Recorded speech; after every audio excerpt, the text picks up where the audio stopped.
did therapy in the school system and have kept up with a lot of therapists during the school system. And I know that a lot of you who have children that you're taking out of public school who've had IEPs, you're concerned about having access to those therapy services. And I do understand that. And I know sometimes that's important because of funding and insurance and reimbursement and all those things. I do recognize that.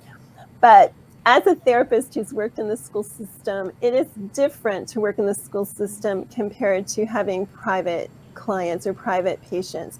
So when a child came to me in the private clinic, I did a complete evaluation of that child, and I needed to know and basically diagnose during that time what their abilities were, what I felt their potential was versus what their limitations were. So if we had abnormal muscle tone or something like that, then of course that's going to affect where they can head. But my job is to almost dream about where I could get this child and where they are now. And then my job is to get them there and to figure out that's the treatment plan. And along the way, if I'm in a private clinic and I have an involved parent or caregiver, I'm going to want those things to be done as frequently as possible. So it's important that it's not just the twice a week they're seeing me, but it's the all the time thing. So a big component of that is education of the caregiver, the mom usually, who's there all the time, opposed to the school system. So the same therapist, but in the school system, my job is not to just see where I feel like they can go. My job is to try to allow them to be able to learn academics in that system or in that setting. So for instance, my job might be to get a proper wheelchair with the necessary equipment to stabilize their trunk so that they can use their arms and they can write or use a keyboard or something like that. My job is just to enhance that particular learning environment. So some therapists might go beyond that, and sometimes I had opportunity to do that. But my job is not just to get them overall where they can go, but it's much narrower than that.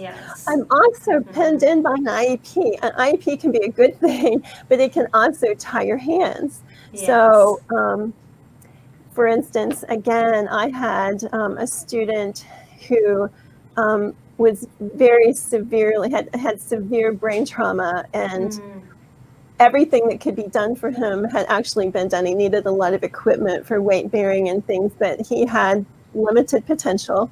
And another child who was oozing with potential, she was very mild CP, but the little boy had two parents who were lawyers and were advocating for a lot of therapy for him. The little girl had very little support at home, and so the school system bowed down to the legal ramifications, and most of my services went to the child who could not really benefit from them. And the little girl who had tons of potential received very little service in comparison. So the IEP can actually tie hands. And we don't have access. We are teaching the teachers. So, but the teachers, honestly, in the special needs, they're overworked already. They're trying.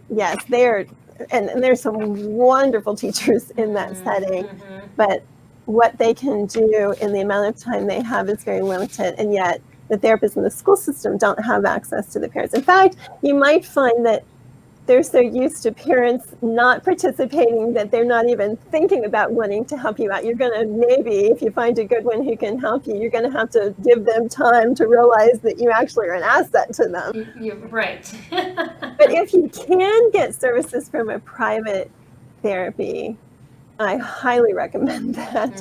And I know there are all the funding issues, but getting someone who can actually look at all the potential that your child has and reach for the stars, that's what you want.